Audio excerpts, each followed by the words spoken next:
বিচারে নানা রকম প্রতিবন্ধকতা সৃষ্টি হচ্ছে। কেউ কেউ এরকম বিশ্লেষণও দিচ্ছেন। এসব নিয়ে আলোচনা করার জন্য আজ আমাদের সঙ্গে রয়েছেন আন্তর্জাতিক অপরাধ ট্রাইব্যুনালের চিফ প্রসিকিউটর জনাব মোহাম্মদ তাজুল ইসলাম। জনাব মোহাম্মদ তাজুল ইসলাম, আপনাকে আমাদের অনুষ্ঠানে স্বাগত জানাই। আপনাকে ধন্যবাদ, আপনি আমাদের সময় দিয়েছেন এবং আমাদের সাথে যুক্ত হয়েছেন। আমাদের সাথে আরও থাকছেন বাংলাদেশ সুপ্রিম কোর্টের আইনজীবী ব্যারিস্টার রাশনা ইমাম। ব্যারিস্টার রাশনা ইমাম, আপনাকেও আমাদের অনুষ্ঠানে স্বাগত জানাই এবং আপনি সময় দেওয়ার জন্য আমরা আপনাকে শুভেচ্ছা এবং কৃতজ্ঞতা আপনার জন্য। আমি ওসব প্রথমে জনাব তাজুল ইসলাম আপনার কাছেই যেতে চাই। জনাব তাজুল ইসলাম, আপনি জানেন যে জুলাই হত্যাকাণ্ডের বিচারে আপনাদের অন্যতম চ্যালেঞ্জ হচ্ছে শেখ হাসিনাকে ভারত থেকে ফেরত আনা যাবে কিনা। আসসালামু আলাইকুম প্রিয় দর্শক শ্রোতা। শেখ হাসিনা সহ আওয়ামী লীগের নেতাকর্মীদের আন্তর্জাতিক অপরাধ ট্রাইব্যুনালে বিচার করতে বাধা দিচ্ছেন আসিফ নজরুল। আসিফ নজরুল আওয়ামী লীগের এই অপরাধী নেতাকর্মীদের সঠিক বিচারে কেন বাধা দিচ্ছেন, অবশেষে মুখ খুললেন আন্তর্জাতিক অপরাধ ট্রাইব্যুনালের প্রসিকিউটর তাজুল ইসলাম। চলুন ভিডিওতে বিস্তারিত দেখে আসি। অন্যদিকে আমরা দেখলাম যে জনাব ওবায়দুল কাদের নাকি 3 মাস দেশেই ছিলেন, তারপরে তিনি চলে গেছেন। বিচার প্রক্রিয়ায় আপনারা কি আসলে সবার সহযোগিতা পাচ্ছেন কিনা? আদালত জানতে চেয়েছেন মহাপুলিশ পরিদর্শকের কাছে বা পুলিশ চিফের কাছে যে কিভাবে তিনি দেশ ছেড়ে চলে গেলেন। আপনার কি মনে হয় তিনি কিভাবে দেশ ছেড়ে চলে গেলেন? এই সরকারের মধ্যেই কি কেউ কেউ তাকে দেশ ছেড়ে চলে যেতে সাহায্য করেছেন? জি, আপনাকে ধন্যবাদ। অত্যন্ত প্রাসঙ্গিক প্রশ্নটা করেছেন। ওবায়দুল কাদের সাহেব চলে যাওয়ার ব্যাপারে যেটা শোনা যাচ্ছে যে উনি 3 মাস দেশে ছিলেন। তো আপনারা জানেন যে বাংলাদেশে এই বিপ্লবের পরে পুলিশ বাহিনীতে যে অস্থিরতাটা ছিল, বাংলাদেশে এরকম পরিস্থিতি কখনো হয়নি যে গোটা পুলিশ বাহিনী পালিয়ে গেছে। এবং যেহেতু তারা একটা বড় অংশই এই গণহত্যার সাথে সম্পৃক্ত ছিল, অপরাধের সাথে সম্পৃক্ত ছিল, তাদের পালিয়ে যাওয়াটা ছিল স্বাভাবিক। তারপরে কিছু যারা যখন ফিরে আসলো, এটা আইন শৃঙ্খলা পরিস্থিতি স্বাভাবিক হতে একটা সময় লেগেছে। এবং এই সুযোগটার সদ্ব্যবহার করে আমাদের যে সমস্ত সম্ভাব্য পারপিট্রেটরস যারা আসামি যারা আছেন তারা দেশ ত্যাগ করেছেন। এবং সেই ক্ষেত্রে আমরা যতটুকু জানতে পেরেছি যে 3 মাস পর্যন্ত তিনি ছিলেন। আমরা এই ব্যাপারে বিজিবির সাথে কথা বলেছি। তারা যেটা বলার চেষ্টা করেছেন যে আমাদের বর্ডারে 4100 কিলোমিটারের বেশি বর্ডার আছে ভারতের সাথে, এবং সেই ক্ষেত্রে বিওপি গুলোতে যে কয়েকজন করে বিএসএফ থাকে তাদের পক্ষে আসলে পুরো সীমান্তটা পাহারা দেওয়া সম্ভব নয়। এই ফাঁক দিয়ে যদি কেউ পার হয়ে যায়, বাংলাদেশের কোনো ইমিগ্রেশনকে টাচ না করে, ওপার থেকে তাদেরকে আসলে ওয়েলকাম করার লোক আছে। সেই ক্ষেত্রে তারা চলে যেটা যাচ্ছেন, এটা বিজিবি চাইলেও অনেক ক্ষেত্রে তারা রোধ করতে পারেনি বলে তারা বলেছেন। আর বাংলাদেশের মধ্যে এটা অস্বাভাবিক নয় যে পুলিশের মধ্যে যেহেতু তাদের অনেক বেশি অনুগত লোকজন ছিল, তারা কেউ কেউ তাকে সহযোগিতা করেছেন, এটা স্বাভাবিক। কিন্তু যত সময় যাবে আমি মনে করি যে এই জিনিসটা আস্তে আস্তে ঠিক হয়ে আসবে। এইভাবে পালানোর পথটা আস্তে আস্তে রুদ্ধ হয়ে যাবে তাদের জন্য। না মানে আপনার কথা থেকে একটু ব্যারিস্টার ইসলাম আপনার কাছে একটু আসি যে আপনি বলছেন যে যত সময় যাবে তত ঠিক হবে। আবার আপনি বলছেন যে বা আপনাদের কাছে খবর হচ্ছে 3 মাস উনি দেশে ছিলেন, অর্থাৎ প্রথম 1 মাসকে যদি আমরা ধরে নিই যে পুলিশ বাহিনী তার পুনর্গঠন সেটার ক্ষেত্রে অসুবিধা, কিন্তু আমরা তো দেখলাম যে যখন পুরোটার সবাই সবার দায়িত্ব নিয়েছে তারপরে উনি গিয়েছেন। এটা কিভাবে ব্যাখ্যা করবেন? মানে ডেফিনেটলি যে এই জিনিসটা তাদের ব্যর্থতা তো বটেই। আমাদের আইন শৃঙ্খলা রক্ষাকারী বাহিনী যে আদালতের যে ওয়ারেন্ট ছিল সেটাকে কার্যকর করার ব্যাপারে যতটুকু তাদের সিরিয়াস হওয়া উচিত ছিল, অথবা টেকনোলজি ব্যবহার করে তারা যেভাবে সিরিয়াসলি তাকে গ্রেপ্তার করতে পারতেন সেটা তারা করেননি। এটা ডেফিনেটলি তাদের একটা ব্যর্থতা আমি বলবো। আরেকটা জিনিস হচ্ছে আমরা এটাও জানতে পারছি যে প্রথমে তাদেরকে কিন্তু কোথাও কোথাও আশ্রয় দেওয়া হয়েছিল জীবন বাঁচানোর জন্য বা ইত্যাদি ইত্যাদি কথা বলে, কিন্তু তারপরে যখন জীবন বাঁচানোর পর্বটা শেষ হয়ে গেল, তাদের জীবনের উপর আশঙ্কা কমে গেল, তখন তাদেরকে আসলে আইনের হাতে সোপর্দ করা উচিত ছিল। সেই জায়গাটায় একটা শূন্যতা হয়েছে বলে আমরা মনে করছি। আপনার কাছে কি মনে হচ্ছে যে এটার ক্ষেত্রে কিছুটা পিক এন্ড চুজ করা হয়েছে, যে কাকে আসলে মানে আশ্রয় নিতে সবাই এক জায়গাতেই গিয়েছেন, আমরা ক্যান্টনমেন্টের কথা বলতে পারি, কিন্তু তারপরে পিক এন্ড চুজ করা হয়েছে কাকে তুলে দেওয়া হবে কাকে তুলে দেওয়া হবে না? ব্যাপারটা কি এরকম? এটা আমার কাছে ডেফিনিট কোনো ইনফরমেশন নেই। কিছু লোক গ্রেপ্তার হয়েছেন বলে খবর বেরিয়েছিল, সেগুলো পরবর্তী সময় আমরা দেখলাম যে না, তারা আসলে গ্রেপ্তার হননি। তো সেক্ষেত্রে পিক অ্যান্ড চুজ অথবা কেউ তাকে ফেভার করা বা এরকম কিছু একটা হয়ে থাকতে পারে। যেহেতু আমার কাছে ডেফিনিট ইনফরমেশন নেই, আমার পক্ষে মন্তব্য করাটা কঠিন। কিন্তু দৃশ্যত তাদের পালিয়ে যেতে কেউ না কেউ সাহায্য করেছে, এটা বোঝা যাচ্ছে বিদ্যমান বাস্তবতা থেকে। আপনাকে ধন্যবাদ। আমি একটু ব্যারিস্টার রাসনাই ম্যামের কাছে আসি, যে ব্যারিস্টার রাসনাই ম্যাম, আপনি জি জানেন যে আওয়ামী লীগ সরকারে করা আন্তর্জাতিক অপরাধ ট্রাইব্যুনালে নিয়ে অনেকেরই আপত্তি ছিল, বা কারো জি কারো আপত্তি ছিল, কিন্তু যাদের আপত্তি ছিল তাদের কেউ কেউ এখন আবার অন্তর্বর্তী সরকারের ঘনিষ্ঠ। এই সরকার ট্রাইব্যুনাল পুনর্গঠন করেছে। এই পুনর্গঠন প্রক্রিয়া থেকে আপনি কি বার্তা পেয়েছেন? আমি প্রশ্নটা আরেকটু স্পেসিফিক করি। আমাদের সাথে আছেন চিফ প্রসিকিউটর জনাব মোহাম্মদ তাজুল ইসলাম। তা তিনি এখন আবার এটা চিফ প্রসিকিউটর হয়েছেন। অনেকে বলছেন যে এই ব্যাপারটা আসলে ঠিক হয়েছে কিনা। আমরা এটা অবশ্য তার কাছেও জানতে চাইবো, আপনার কাছ থেকে আগে প্রথমে জানতে চাই। আবার তার বিশেষ পরামর্শক মানে জনাব তাজুল ইসলামের বিশেষ পরামর্শক নিয়োগ করা হয়েছে টবি ক্যাডম্যানকে। আমরা আওয়ামী লীগ আমলে আন্তর্জাতিক অপরাধ ট্রাইব্যুনালে ৭১-এর মানবতা বিরোধী অপরাধের যখন বিচার চলছিল, তখন এই ব্রিটিশ আইনজীবী টবি ক্যাডম্যান অভিযুক্তদের পক্ষে আইনজীবী হিসেবে বাংলাদেশে আসতে চেয়েছিলেন, যদিও তখন তা আসতে দেওয়া হয়নি। এটা থেকে আসলে আমরা কি বার্তা পাচ্ছি, মানে মানে আমরা কি আমরা আপনার কাছে একটু শুনি ব্যারিস্টার রাসনাই ম্যাম। জি জি ধন্যবাদ খালিদ ভাই। প্রথমে আমি যে কথাটা বলবো যে আমাদের একটু রিয়েলিস্টিক হওয়া উচিত এসব ব্যাপারে, কারণ বাংলাদেশে কিন্তু ঘাটতি আছে কম্পিটেন্সেরও প্রত্যেকটা ক্ষেত্রে। এবং আমরা জানি তাজুল ভাই আমার সাথে এখন সামনে আছে বলে যে আমি তা বলছি তা না, বাট উনি এই ব্যাপারে যথেষ্ট অভিজ্ঞতাও অর্জন করেছে, এবং সেটা একটা বড় কারণ যে কারণে ওনাকে এই পদটা দেয়া হয়েছে। তো এটাও কিন্তু ভুলে গেলে হবে না। ওনার মতো অভিজ্ঞতা সম্পন্ন খুব কমই হয়তো হাতে গোনা আছে বা ছিল যখন উনি এই পদটা পেলেন। তো সেটা একটা কারণ। এখন আরেকটা আপনি বলতে পারেন যে অপটিক্সটা নিয়ে হয়তো অনেকের অপটিক্সটা জন্য অনেকের প্রশ্ন উঠেছে যে ওনার রাজনীতি বলেন বা ওনার প্রিভিয়াস রেকর্ডস গুলো দেখলে মনে হবে যে উনি কি ইম্পার্শিয়াল হতে হবে নাকি, কিন্তু এখানে তো ওনার ইম্পার্শিয়ালিটিটা যত না প্রয়োজন, ওনার স্বাধীন হওয়াটা যত না প্রয়োজন, তার থেকে বেশি প্রয়োজন কিন্তু যে ট্রাইব্যুনালটা স্বাধীন কি না যে বিচারটা করবে। সো আই থিংক ট্রাইব্যুনালের স্বাধীনতাটা এখানে অনেক বেশি ইম্পর্টেন্ট প্রসিকিউটরের স্বাধীনতা থেকে। কিন্তু ব্যারিস্টার ইমাম, আমরা যখন বার কাউন্সিলের থেকে আপনারা সনদ নেন, তখন আপনারা তো আসলে এইটারও সনদ নেন। আপনারা তো আসলে যারা আইনজীবী আছেন তারা তো আসলে বিচারের extended hand, law officer of the court.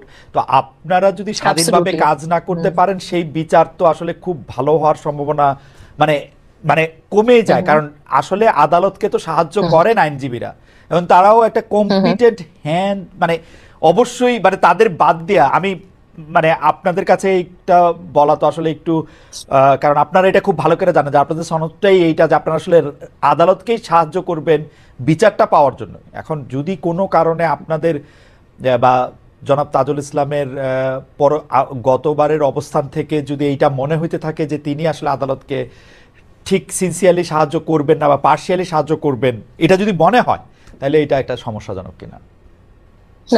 Absolutely, আপনি সঠিক কথা বলেছেন যে প্রথমে আমরা আইনজীবী হিসেবে আমরা officers of the court. So আমাদের দায়িত্ব হচ্ছে প্রাইমারিলি কোর্টের কাছে, এবং আমাদের দায়িত্ব হচ্ছে কোর্টকে অ্যাসিস্ট করা আইনের ব্যাখ্যার মাধ্যমে, এবং সাথে সাথে আমাদের ক্লায়েন্টকে রিপ্রেজেন্ট করা।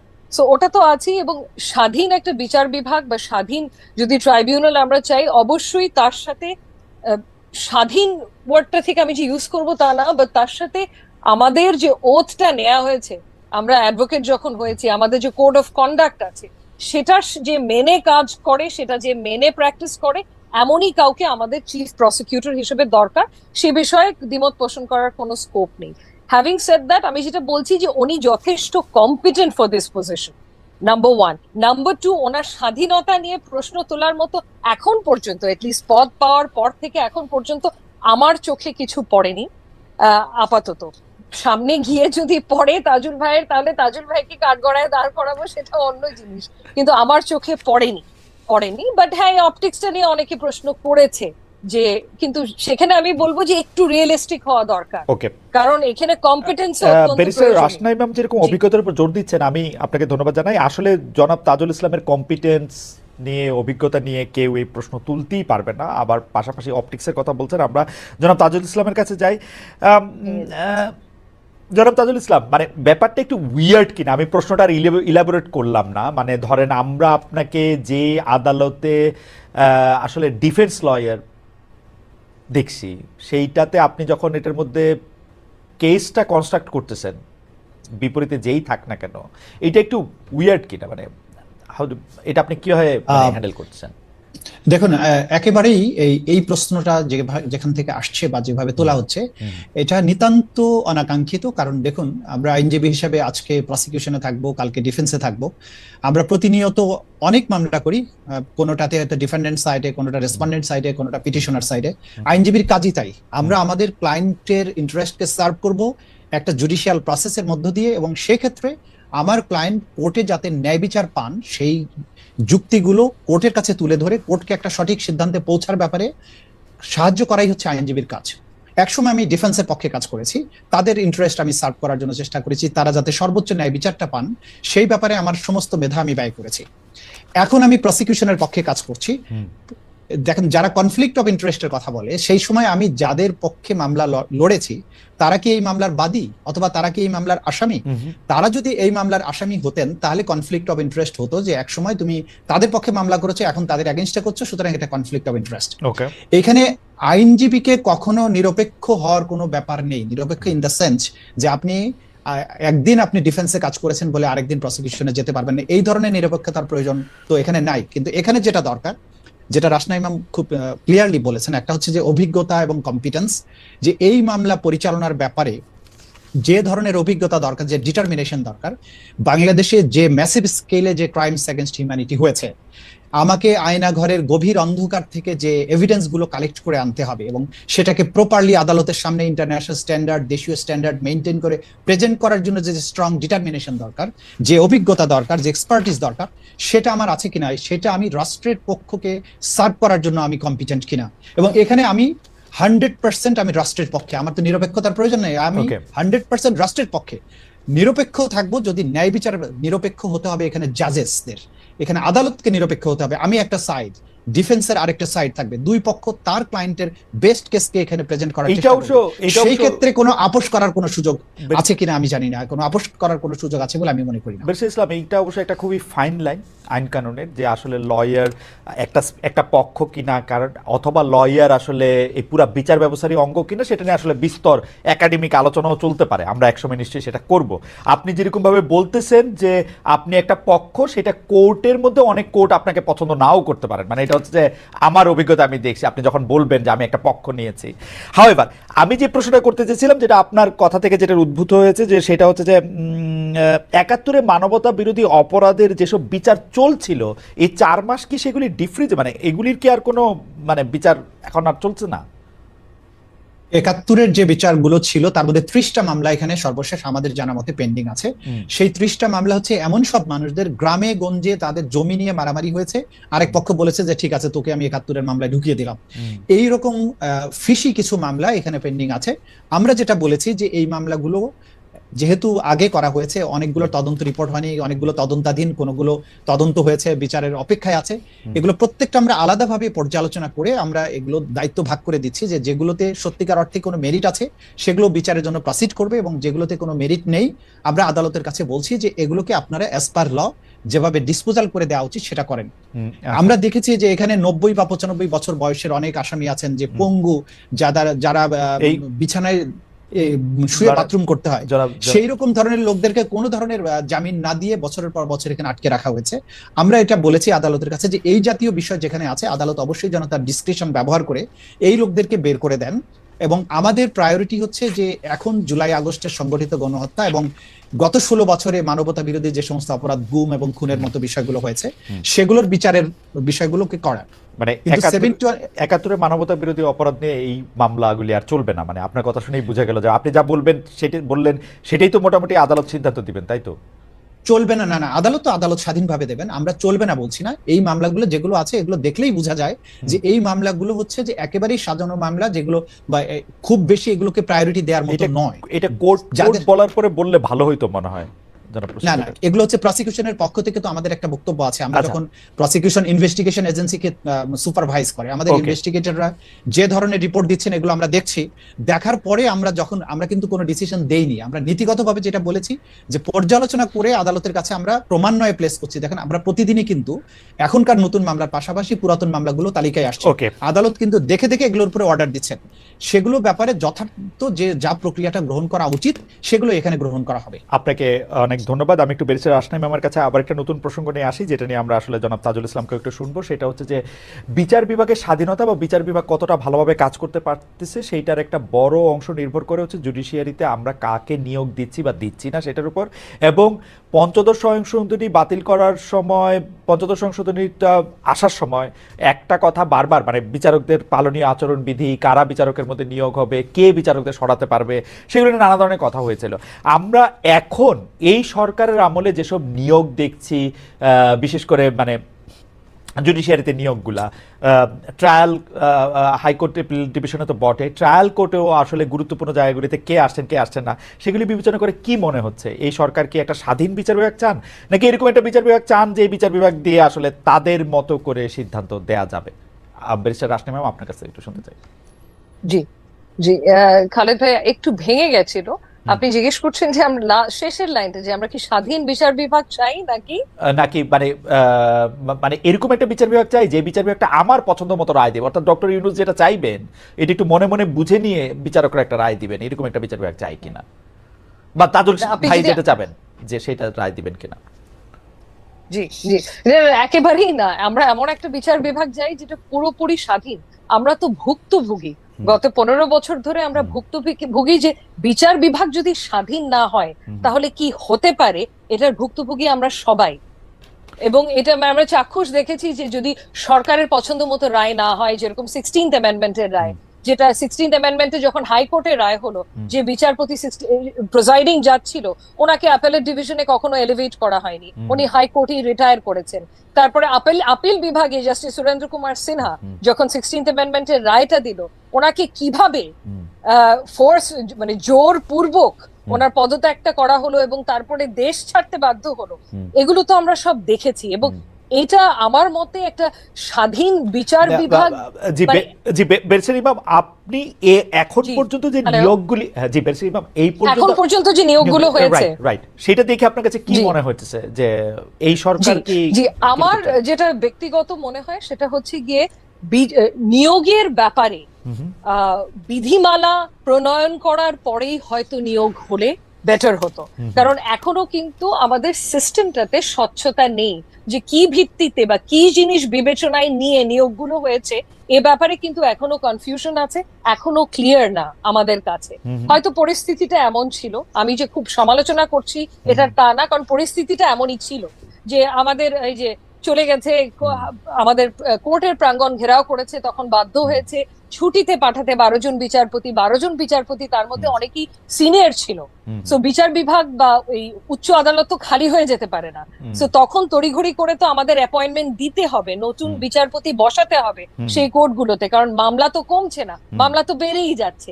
সো আপনি যদি বাস্তবতাটা চিন্তা করেন তাহলে হয়তো দ্রুত অ্যাপয়েন্টমেন্ট ছাড়া আর কোনো উপায় ছিল না। কিন্তু হ্যাভিং সেড দ্যাট, আমার জানা মতে কিন্তু খসড়া বিধিমালা অলরেডি তৈরি করা হয়েছে যে বিচারক কিভাবে নিয়োগ দেয়া হবে এই প্রসিজারটা লে ডাউন করে। সো এটা যত তাড়াতাড়ি ফাইনালাইজ করে আমাদের সবার সামনে চলে আসবে, তত তাড়াতাড়ি অ্যাপয়েন্টমেন্টের ক্ষেত্রে একটা ট্রান্সপারেন্সি থাকবে, যেটা অত্যন্ত জরুরি, অত্যন্ত জরুরি। কারণ আমি বিচারক নিয়োগের খসড়া বিধিমালা প্রসঙ্গে বলতে চাই যে 1999 সালে আমার লেখা প্রথম যে লিড স্টোরিতে আমার নাম ছিল সেইটাও বিচারকদের নিয়োগের পালন বিধি নিয়েছিল।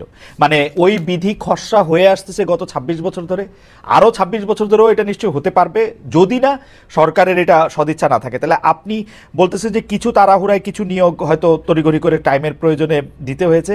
কিন্তু আমি যদি প্রশ্নটা আরেকটু অন্যরকম ভাবে বা অন্য পার্সপেক্টিভ থেকে করি, যে গত 15 বছরে গুম খুন সহ বিভিন্ন অপকর্মের বিচার করার কথা বর্তমান সরকার বলছে, আবার আওয়ামী লীগ সরকারের পতন 5 আগস্ট হয়েছে, বর্তমান সরকার দায়মুক্তি দিয়েছে 8 আগস্ট পর্যন্ত। তো এই যে দায়মুক্তি সংস্কৃতিটা, এটা পরবর্তী সময় বিচার বিভাগকে প্রভাবিত করবে কিনা, মানে সমস্তটা মিলেই তো সিস্টেম।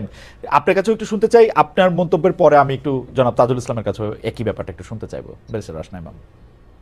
জি খালেদ ভাই, আমি আবারও কিন্তু ভেঙে যাচ্ছে আমার এখানে। আচ্ছা, আমি সরি, আমার মনে হয় যে কানেকশনে কোনো প্রবলেম আছে। আমি বলছি যে 15 বছরে গুম খুন সহ নানা অপরাধ বিচারের কথা বলা হচ্ছে, কিন্তু আপনি কি এখন পরিষ্কার শুনতে পাচ্ছেন?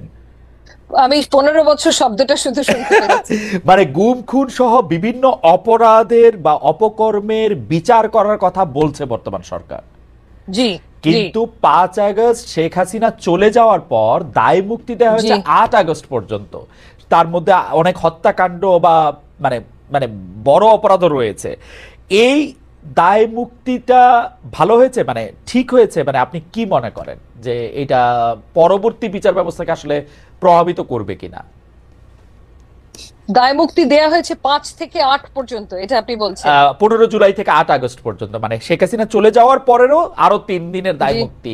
মানে 5 আগস্ট পর্যন্ত দিলে এটা একরকম বোঝা যাইতো যে এটা তো ওই সরকারের সময় আসা ঘটনা, কিন্তু তারপরের 3টা দিন বেশি।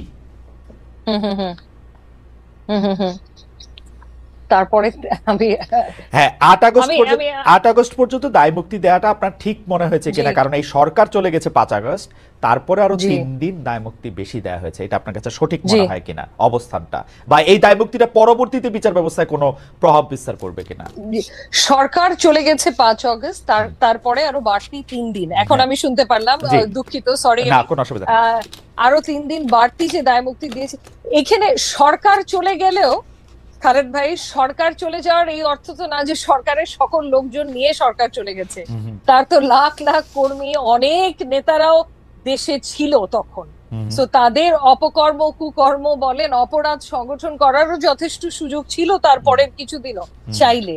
তো আমি শিওর না আমি কতটুকু একমত এ ব্যাপারে যে এই 3 দিন বাড়তি যে দেয়া হয়েছে, আমি যদি আপনার প্রশ্নটা ঠিক মতো বুঝে থাকি। জি জি জি, আমি আশা করছি যে এখন আপনি স্পষ্ট, মানে আমরা তো বলছি যে সকল ধরনের অপরাধ, গুম খুন আমরা গত সরকারের আমরা বিচার করব, এবং সেই বিচার করার ক্ষেত্রে আমরা বলছি যে 15 জুলাই থেকে ছাত্র জনতার যে আন্দোলন, সেই আন্দোলনের মধ্যে থেকে অনেক কিছু ঘটনা ঘটেছে, সেই ঘটনার ক্ষেত্রে কিছু ঘটনার দায় মুক্তি দেওয়া হয়েছে, কিন্তু দায় মুক্তিটা এক্সটেন্ড করা হয়েছে 8 আগস্ট পর্যন্ত। সেই সময় অনেক পুলিশ বাহিনীর সদস্য মারা গেছেন, অনেকে মারা গেছেন, ছাত্রদের মধ্যেও কেউ কেউ মারা গেছেন। এটা ঠিক হয়েছে কিনা? পরবর্তী বিচার বিভাগে এটা মানে বিচার কার্যক্রমে এটা প্রভাব বিস্তার করবে কিনা, এটা ছিল হচ্ছে আমার প্রশ্ন। জি জি জি, আমি তো বললাম আমার মনে হয় না ওটা হয়তো দেয়া, মানে দায়ের মুক্তিটা দেয়া হয়তো উচিত হয়নি, কারণ আমি বুঝতে পারছি যতটুকু আপনার প্রশ্নটা, আপনি বলছেন তার লোকজন তো ছিল, তার লোকজন ছিল, তার সেটা দায়ের মুক্তি দেওয়া উচিত হয় না। আচ্ছা, এবার আমি আপনাকে স্পষ্ট বুঝতে পারলাম। আমি একটু জনাব তাজুল ইসলামের কাছে যাই। জনাব তাজুল ইসলাম, দুটি বিষয়, এক হচ্ছে যে বর্তমান সরকার বিচার বিভাগের ক্ষেত্রে যাদেরকে এরকম নিয়োগ দিচ্ছেন, হায়ার জুডিশিয়ারিতেও অর্থাৎ হাইকোর্ট এবং অ্যাপিলেট ডিভিশনে এবং ট্রায়াল কোর্টেও যাদেরকে কি পজিশনে নিয়োগ দিচ্ছেন, এইটা দেখে আমরা লক্ষণে কি মনে হচ্ছে আপনার, যে সরকারকে একটা তাবেদার বিচার বিভাগ চান নাকি একটা স্বাধীন বিচার বিভাগ চান? জনাব তাজুল ইসলাম।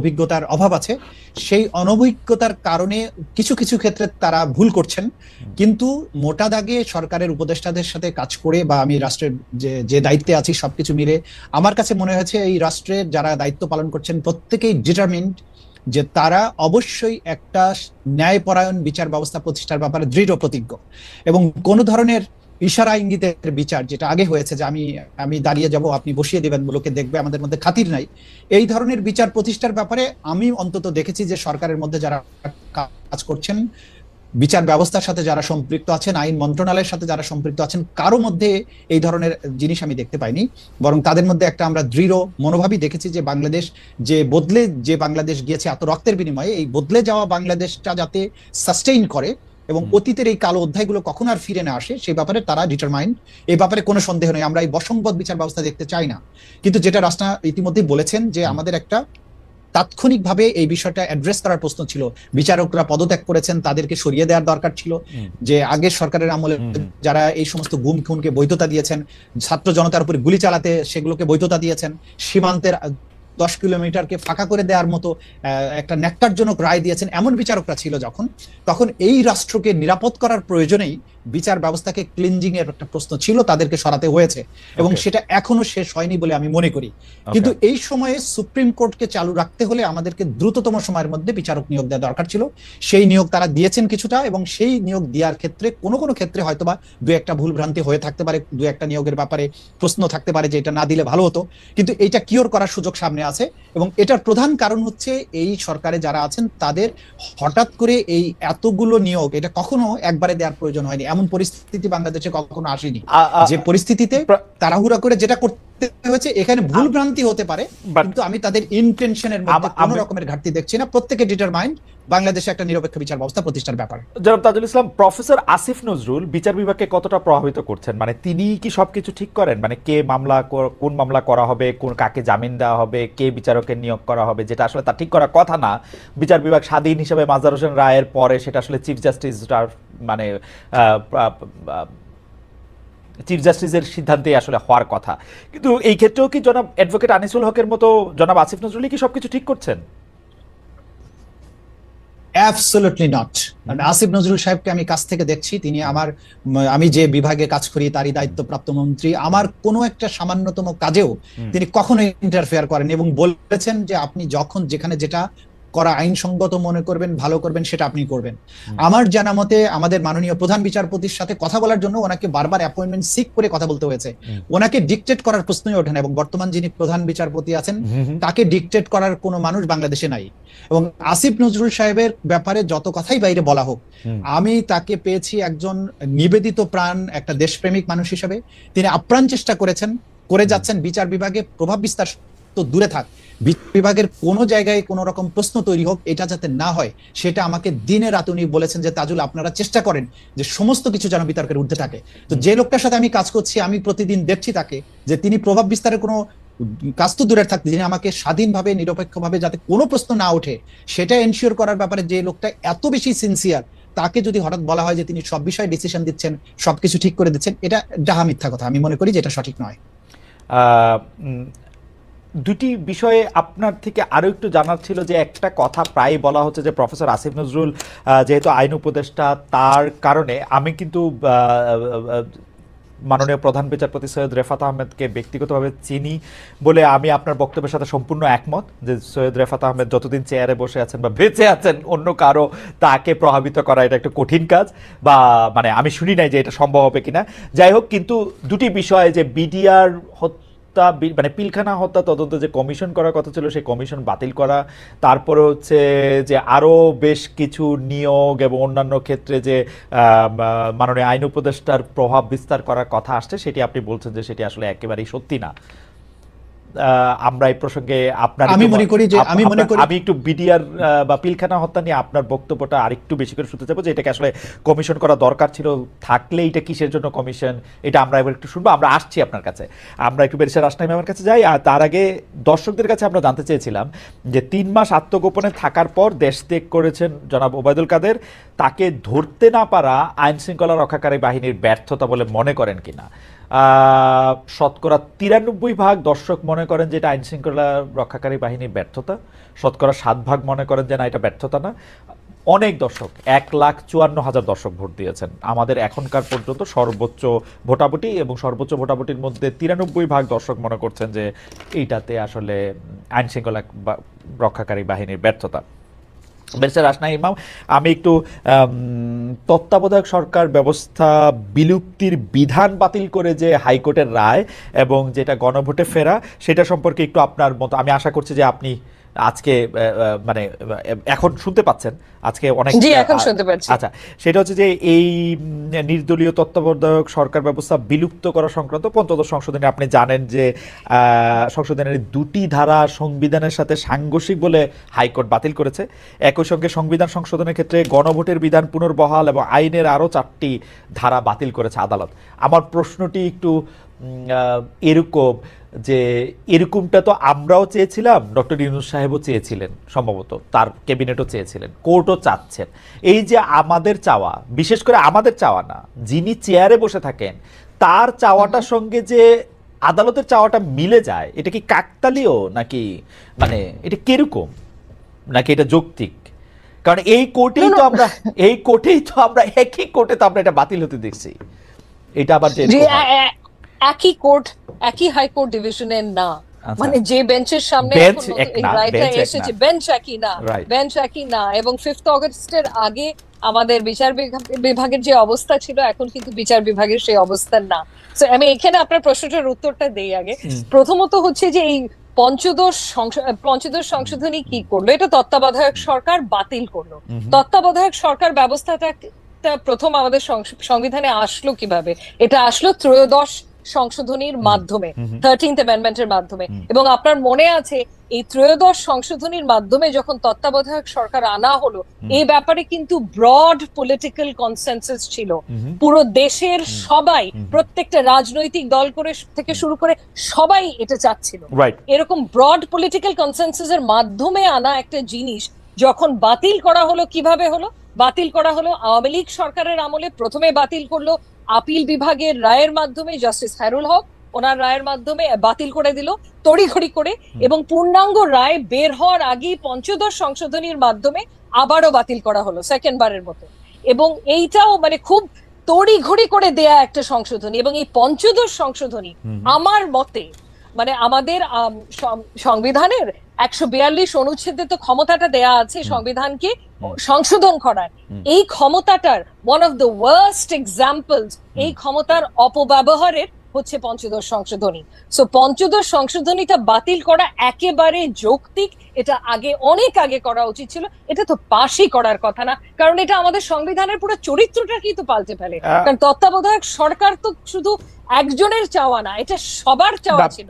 কিন্তু এটা যখন বাতিল হয়েছে, খালেদ ভাই একটু বলেনি, বাতিল হয়েছে কিন্তু ইউনিল্যাটারালি। তখন পার্লামেন্টেও আওয়ামী লীগের রাজত্ব ছিল, ওইরকম একটা পরিস্থিতিতে তড়িঘড়ি করে এটাকে বাতিল করা হলো। এটা তো কারো চাওয়া ছিল না, আওয়ামী লীগের চাওয়া ছাড়া, এবং দ্যাট টু যাতে ওনারা ক্ষমতায় টিকে যেতে পারে, ক্ষমতাটা বহাল রাখার জন্য এসেনশিয়ালি। না কিন্তু মিস্টার ইমাম, মানে কোর্টের কাছে, মানে তত্ত্বাবধায়ক সরকার ব্যবস্থার এই মানে কোর্টের কাছে তো প্রশ্নটা ছিল যে আমাদের যে সংবিধান, আমাদের যে রাষ্ট্রীয় কাঠামো, সেটা যেহেতু রিপ্রেজেন্টেটিভ টাইপ, সেহেতু কখনো এটা মানুষের রিপ্রেজেন্টেশন ছাড়া আর কিছু থাকতে পারে কিনা, বা এটা সংবিধানের সাথে সাংঘর্ষিক কিনা। তো কোর্টের তো এখানে আর কিছু করার ছিল কি? ওকে তো প্রশ্নই করা হয়েছে যে আমাদের দেশের সংবিধান অনুযায়ী রাষ্ট্র পরিচালনার ক্ষেত্রে কখনো কি অনির্বাচিত বা যারা জনপ্রতিনিধি না তারা আসলে ক্ষমতা থাকতে পারে কিনা, রাষ্ট্র পরিচালনা করতে পারে কিনা, 1 মিনিটের জন্য পারে কিনা, 5 দিনের জন্য পারে কিনা। তো ওইটার মধ্যে আর কি বলবে? মানে আপনার কাছে কি মনে হয়, একজন জুরিস্ট হিসেবে আপনার কাছে প্রশ্ন, যে বাংলাদেশের সংবিধান কাঠামো সেটাতে আপনি পারেন কিনা অনির্বাচিত কাউকে ক্ষমতায় রাখতে? আসলে এখানে আমি বলি, এই আপনি যে আর্গুমেন্টটা করেছেন, এটা একটা আর্গুমেন্ট যেটা হয়তো দেয়া হয়েছিল এটাকে জাস্টিফাই করার জন্য এই পঞ্চদশ সংশোধনী থেকে, কিন্তু আমার মতে এটা অত্যন্ত দুর্বল একটা আর্গুমেন্ট। তার মেইন কারণটা হচ্ছে তত্ত্বাবধায়ক সরকারের ম্যান্ডেটটা কি? তত্ত্বাবধায়ক সরকারের ম্যান্ডেট কিন্তু অত্যন্ত সীমিত। তাদের ম্যান্ডেট হচ্ছে ফ্রি, ফেয়ার, অংশগ্রহণমূলক একটা নির্বাচন দেয়া, এবং তাদের সময়সীমাটাও সীমিত, 3 মাস। তাদের কিন্তু দেশ পরিচালনা করা তাদের ম্যান্ডেট না, তাদের ম্যান্ডেট হচ্ছে ফ্রি, ফেয়ার ইলেকশন। এবং আমরা দেখেছি যে তত্ত্বাবধায়ক সরকারের অধীনে যে নির্বাচনগুলো হয়েছে সেগুলোকে যদি আপনি তুলনা করেন দলীয় সরকারের অধীনে যে গত 3টা নির্বাচন হয়েছে, এটা তো তুলনাও করা যায় না। নির্বাচন যদি ফ্রি, ফেয়ার না হয় তাহলে আমি গণতন্ত্রের কথা কিভাবে বলি? এই নির্বাচনের মাধ্যমেই তো আমরা জনগণের অংশগ্রহণটা নিশ্চিত করি। সো নির্বাচনটা ফ্রি, ফেয়ার করার জন্য তত্ত্বাবধায়ক সরকার ক্রিটিক্যাল। আমার মতে তত্ত্বাবধায়ক সরকারটা ব্যবস্থাটা ডেমোক্রেসির সাথে, মানে গণতন্ত্রের সাথে ইন্টেগ্রালি লিঙ্কড আমাদের দেশের প্রেক্ষাপটে। এবং শুধু আমি যে অ্যাবস্ট্রাক্ট কথা বলছি, একাডেমিক কথা বলছি তা না, আমাদের লিভড এক্সপিরিয়েন্স। আপনি গত 3টা নির্বাচন দেখেছেন, আপনি তত্ত্বাবধায়ক সরকারের অধীনে 2টা নির্বাচন দেখেছেন। এই দুটো কম্পেয়ার করলেই কিন্তু বোঝা যায় কোনটা কাজ করছে গণতন্ত্রের জন্য, কোনটা কাজ করছে না। সো আমার তো মনে হয় 100% যুক্তিগত কারণ আছে পঞ্চদশ সংশোধনীর এই প্রভিশন গুলো বাতিল করার পেছনে। ওকে, আমি জনাব তাজুল ইসলামের কাছে ফিরি। রাশনা, আপনাকে ধন্যবাদ। আমি একটু জনাব তাজুল ইসলামের কাছে ফিরি। আমি এই প্রশ্নটাই, এই পঞ্চদশ সংশোধনী বাতিলে হাইকোর্টের রায় এবং সেটা আসলে নির্বাহী বিভাগের চাওয়ার সাথে বিচার বিভাগের চাওয়ার এত মিল বারবার ঘটে কেন, এইটা নিয়ে একটু আপনার কাছে জানতে চাই। এবং পাশাপাশি এই প্রশ্নটাও করতে চাই, যদি এখন পঞ্চদশ সংশোধনী, মানে সোজা কথা, তত্ত্বাবধায়ক সরকার ব্যবস্থা যদি ফিরে আসে, মানে ত্রয়োদশ সংশোধনী যদি বহাল হয়, আপনি আবার আগের সিস্টেমে চান কিনা, সর্বশেষ অবসরপ্রাপ্ত প্রধান বিচারপতি? কেউ কেউ এই আর্গুমেন্ট দিয়েছিলেন যে এই পদটা পাওয়ার জন্য আসলে নানাভাবে এটাকে ব্যবহারও করা হচ্ছে। আপনার কাছে কি মনে হয় জনাব তাজুল ইসলাম? আমরা দেখেছি যে বিএনপির আমলে রাতারাতি বিচারকদের বয়স বাড়ানো হয়েছিল সংবিধান সংশোধন করে, যাতে একজন পার্টিকুলার ব্যক্তি সর্বশেষ অবসরপ্রাপ্ত প্রধান বিচারপতি হন। জনাব তাজুল ইসলাম। জি, জি, আপনাকে ধন্যবাদ। প্রথমত কথা হচ্ছে যে আপনি নির্বাচিত এবং অনির্বাচিত সরকারের যে কথাটা বলেছেন, এই ধারণার সাথে আমার কিন্তু ভিন্ন একটা মত আছে। যে বর্তমানে ডক্টর ইউনূসের নেতৃত্বে আমাদের দেশে যে সরকারটা আছে, বাংলাদেশের আওয়ামী লীগ ব্যতীত বাংলাদেশের সকল মানুষের সমর্থন তাদের পেছনে আছে, কিন্তু তারা কোনো ইলেকশনের মাধ্যমে আসেননি। আমাদের সংবিধানে বলা হয়েছে জনগণের ইচ্ছা এবং অভিপ্রায় হচ্ছে প্রজাতন্ত্রের সর্বোচ্চ আইন। সুতরাং ডক্টর ইউনূসের সরকার বাংলাদেশের 18 কোটি মানুষের মধ্যে 17 কোটি মানুষের সমর্থন নিয়ে আছে। তাহলে আপনি যদি বলতে চান যে অনির্বাচিত সরকার 1 মিনিটও চালানো উচিত নয়, তাহলে ডক্টর ইউনূসের সরকার কি চালাবেন না? ডক্টর ইউনূস চালাচ্ছেন বাংলাদেশের সিংহভাগ মানুষের সমর্থন নিয়ে। This is number one. আমি কি একটা প্রশ্ন নির্বাচিত করতে পারি? সরকারের নামে আমি কি একটা আওয়ামী প্রশ্ন লীগ, করতে পারি? জনগণের ইচ্ছা জি, ও অভিপ্রায় বোঝার তো উপায় আমাদের সংবিধানে একরকমই বলে দিছে, তাই না? নির্বাচন, আমাদের সংবিধান কি একরকম আছে যদি জনগণের ইলেকশনে ইচ্ছা থাকার আর মতো অভিপ্রায় পরিবেশ কি আর কি রকম বলছে? আছে, আছে। এই যে যেমন ধরেন এই যে বিপ্লব, যে বিপ্লব 5ই আগস্ট হয়েছে, বাংলাদেশের সিংহভাগ মানুষ চেয়েছে যে হাসিনার মতো একটা নিকৃষ্ট ফ্যাসিস্ট বাংলাদেশ থেকে চলে যাক। সে নির্বাচনের নামে তামাশা করেছে। এইটা জনগণের ইচ্ছা প্রকাশের মাধ্যম ছিল নির্বাচন। সেই নির্বাচন ব্যবস্থাটাকে আপনি ধ্বংস করে দিয়েছেন। তখন আপনার ইচ্ছা এবং অভিপ্রায় প্রকাশের ব্যবস্থাটা কি, সেটা ছাত্ররা দেখিয়েছে। 5ই আগস্ট ঢাকার রাজপথ দেখিয়েছে জনগণ তাদের ইচ্ছার বহিঃপ্রকাশ কিভাবে ঘটান, এবং যার প্রেক্ষিতে বাংলাদেশের সকল মানুষের সমর্থনে এখন ডক্টর ইউনূসের সরকার আছেন। সুতরাং ইচ্ছা বা অভিপ্রায় প্রকাশ করার জন্য নির্বাচন ব্যবস্থার বাইরেও সুযোগ আছে, যেটা বিপ্লবের মধ্য দিয়ে প্রকাশিত হয়েছে। দ্বিতীয় কথা হচ্ছে যে তত্ত্বাবধায়ক সরকার ব্যবস্থা যখন এই সংবিধান ইন্ট্রোডিউস করা হয়েছিল 1990 সালে, আমাদের সবারই মনে আছে, সকল দলের সম্মিলিত সিদ্ধান্তের ভিত্তিতে কিন্তু সেটা হয়েছিল, কিন্তু সেটা কিন্তু নির্বাচন ছিল না। সুতরাং জনগণের ইচ্ছা এবং অভিপ্রায়ের মাধ্যমেই তত্ত্বাবধায়ক ব্যবস্থাটা এসেছে। সুতরাং 3 মাসের জন্য তারা যে একটা বিশেষ দায়িত্ব পালন করেন, এইটা তারা অনির্বাচিত হিসেবে 90 সালে কিন্তু অ্যাজ সাচ এইভাবে বলার সুযোগ নেই, কারণ তাদের এই মাননীয় চিফ প্রসিকিউটর 90 সালে কিন্তু তত্ত্বাবধায়ক সরকার ব্যবস্থা আসে নাই, একটা অস্থায়ী রাষ্ট্র কাঠামো আসছে। তত্ত্বাবধায়ক সরকার ব্যবস্থা আসছে কিন্তু 96 সালে জনগণের অভিপ্রায় নিয়ে, ঠিক আছে, সংসদ দিয়ে আসছে 96 সালে, ঠিক আছে। কিন্তু ওই যে এই যে ধারণাটা, এই যে তত্ত্বাবধায়কের ধারণাটা ইন্ট্রোডিউসড হয়ে গেল, সেটা কিন্তু সকল দলের সম্মিলিত সিদ্ধান্তের ভিত্তিতে হয়েছে, সরকারি দল এবং বিরোধী দলের। তাহলে সকল মানুষের সম্মতির ভিত্তিতে যেটা হলো, সেটাই তো জনগণের ইচ্ছা এবং অভিপ্রায়ের বহিঃপ্রকাশ। সুতরাং এই বহিঃপ্রকাশের মধ্য দিয়ে যে সরকারটা আসছে তত্ত্বাবধায়ক ব্যবস্থা, এটা অনির্বাচিত বলার কোনো সুযোগ নেই, কারণ এটা জনগণের অভিপ্রায়ের সরকার। হয়তো কথিত যে নির্বাচন, সেই নির্বাচনের মাধ্যমে আসছে না। This is number one. Number two হচ্ছে যে সরকারের ইচ্ছার সাথে আদালতের ইচ্ছা মিলে গেল কি করে? আপনি দেখবেন সোজা পথ সবসময় একটা হবে। সে যেদিক থেকে আপনি দেখেন সোজা পথ একটাই। আদালত যদি ন্যায়সঙ্গত এবং সংবিধান সম্মত বিচার যখন করবেন, যেটা গণমানুষের আকাঙ্ক্ষা, সেটার সাথে মিলে যাওয়াটা অস্বাভাবিক কিছু নয়। ওকে, আমরা কি আবার এটা আমি বুঝতে পারছি, আপনি মানে আপনি কি আবার সর্বশেষ অবসরপ্রাপ্ত প্রধান বিচারপতি মডেলে ফিরে যেতে চান? মানে আমাদের কিন্তু 2006-07 একটা খারাপ অভিজ্ঞতা আমাদের আছে কিন্তু, জি জি, যে কারণে কোর্টে এই কথাগুলি উঠছে বারবার। যে আমি যেটা মনে করি, আমি পূর্ণাঙ্গ জাজমেন্টটা দেখিনি, পাইনি এখনো। আমি মনে করি যে এই যে বিচারপতিদের আর সর্বশেষ অবসরপ্রাপ্ত বিচারপতিদেরকে নিয়ে যে তত্ত্বাবধায়ক ব্যবস্থা গঠনের ব্যাপারটা, এইখানে অবশ্যই নেসেসারি পরিবর্তন আনা উচিত।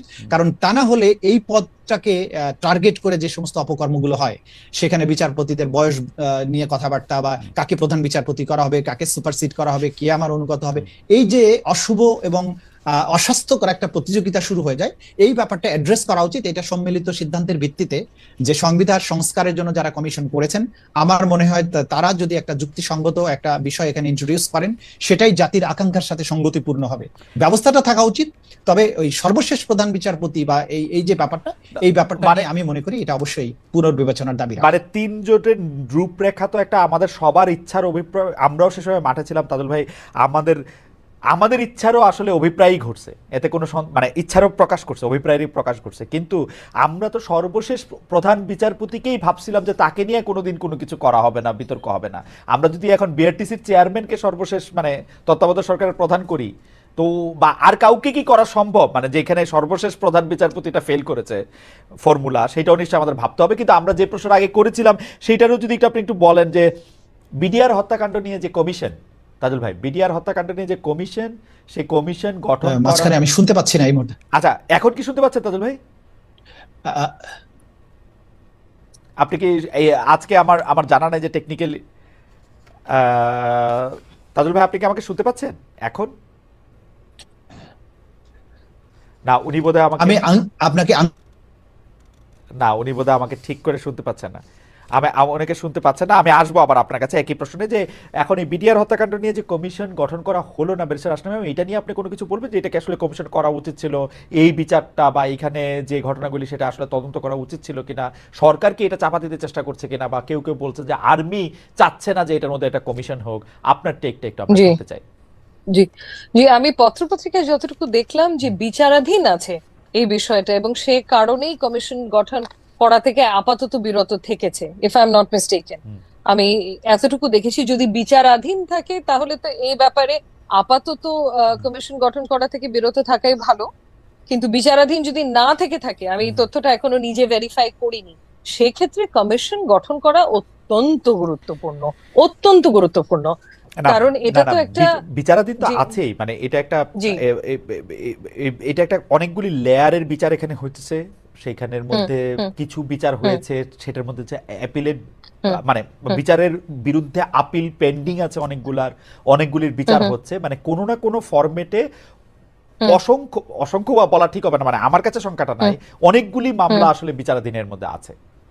হুম হুম। কিন্তু এর মধ্যে এনকোয়ারি কমিটি তো কোনো গঠন করা হয়নি হুম কোর্টের অর্ডারের মাধ্যমে। হুম মানে এই যে মামলাগুলোর কথা আপনি বললেন, হুম এই তথ্যটা আমার জন্য জানাটা একটা প্রয়োজন, যে মামলাগুলোতে যদি কোর্টের মাধ্যমে কোনো এনকোয়ারি কমিটি গঠন করা হয়েছে এবং এনকোয়ারির আদেশ দেয়া হয়েছে এবং সেই প্রক্রিয়াটা চলমান, তাহলে তো আমাদের আলাদা করে আর কোনো কমিশনের প্রয়োজন নাই। ওকে কিন্তু সেটা যদি না হয়ে থাকে, সেক্ষেত্রে অবশ্যই এখানে ফ্যাক্ট ফাইন্ডিংটা তো ক্রিটিক্যাল, ওকে তারপরে না মামলা দায়ের করা হবে। তো ওকে ফ্যাক্ট ফাইন্ডিং এর জন্য তো একটা কমিশন গঠন করা অ্যাবসলিউটলি ক্রিটিক্যাল, যদি সেটা কোর্টের আদেশের মাধ্যমে অলরেডি না হয়ে থাকে। ওকে, আমরা একটু জি জনাব তাজুল ইসলামের কাছ থেকে এটা শুনি যে আপনি জি ব্যারিস্টার রাশনা ম্যামকে সম্ভবত শুনতে পেয়েছেন যে আমরা প্রশ্ন করেছিলাম যে বিডিআর নিয়ে, সেটি আগে প্রশ্ন করেছিলাম হুম বিডিআর হত্যাকাণ্ড নিয়ে কমিশন গঠন করাটা জরুরি ছিল কিনা, কমিশন গঠন থেকে সরকার হুম পিছিয়ে আসলো কেন, আপনার টেকটা একটু আমরা শুনতে চাই। আমি জানি না যে সরকার পিছিয়ে এসেছেন কিনা বা এই পিছিয়ে আসার পেছনে কি কারণ। তবে বিডিআর হত্যাকাণ্ড নিয়ে সবার মধ্যে যেটা প্রশ্নটা ছিল যে আগের বিচারে উইচ হান্টিং করা হয়েছে, প্রকৃত তদন্ত রিপোর্টকে ধামাচাপা দেওয়া হয়েছে, পেছনের যারা মাস্টার মাইন্ড ছিলেন তাদেরকে আড়াল করা হয়েছে, এবং যারা ক্ষমতাসীনদের মধ্য থেকে ঊর্ধ্বতন ব্যক্তিরা জড়িত ছিলেন তাদেরকে বিচারের বাইরে রেখে এটা নিরীহ যে এটা সমস্ত আপনি আপনি সিপাহীরা আপনি রয়েছেন। বলছেন যে বেসড অন ফ্যাক্টস নাকি হেয়ারসে? এটা দেখুন, এগুলো হিয়ার্সের বাইরে তো প্রত্যক্ষদর্শী যারা ছিলেন, যারা ভুক্তভোগী, যারা বিডিআর এর এই হত্যাকাণ্ডের সময় যারা নানানভাবে এর সাথে এর দ্বারা প্রভাবিত হয়েছেন, সেই সমস্ত লোকদের কাছ থেকে শুনে আমরা বলছি, এবং বিশেষ করে সেনাবাহিনীর তদন্ত রিপোর্ট এই সমস্ত জিনিস কিন্তু আলোর মুখ দেখেনি। সুতরাং এই যে বাংলাদেশের সার্বভৌমত্ব রক্ষাকারী একটা বিশাল বাহিনীকে রাজধানীর বুকে বসে বসে সেনাবাহিনীর যখন তদন্ত হত্যা করা রিপোর্ট, হলো, সেনাবাহিনীর তদন্ত রিপোর্ট পৃথিবীতে কখনো কোথাও, মানে বাংলাদেশে কখনো কোনো তদন্ত রিপোর্টকে আলোর মুখ দেখেছে? বাংলাদেশের দুজন প্রেসিডেন্ট ক্ষমতায় থাকা অবস্থায় সেনাবাহিনীর কিছু কর্মকর্তাদের দ্বারা নিহত হয়েছেন, সেই সব ব্যাপারে চট করে কিছু তদন্ত কমিটিও হয়েছিল, সেগুলির রিপোর্ট কি কখনো এসছে আলোর মুখে? এটা আগে আসেনি বলে আসবে না এটা আমি বিশ্বাস করি না। অতীতে বাংলাদেশ 52 বা 54 বছরের বাংলাদেশ এবং 5ই আগস্টের পরে বাংলাদেশকে আমরা ভিন্ন বাংলাদেশ মনে করি। আমরা মনে করি এই জিনিস আলোর মুখে আসতে হবে, কারা আমাদের সেনাবাহিনীকে এইভাবে সিস্টেম্যাটিক ওয়েতে ধ্বংস করার জন্য যে কাজ করেছে সেটার ব্যাপারে একটা কমিশন হয়ে ফ্যাক্ট ফাইন্ডিং হওয়াটা জরুরি। আগের বিচারগুলো যথার্থ প্রক্রিয়ায় হয়েছে কিনা সেটাও বের করা জরুরি, এবং এই বের করার না হলে বাংলাদেশে এই যে একটা এই বিপুল সংখ্যক সেনাবাহিনীর অফিসারদের স্বজনরা যারা তারা মনে করেন যে তাদের প্রতি জাস্টিস করা হয়নি, তাহলে এই বেদনার কিন্তু উপশম করা সম্ভব নয় যদি এটা কমিশন করা না যায়।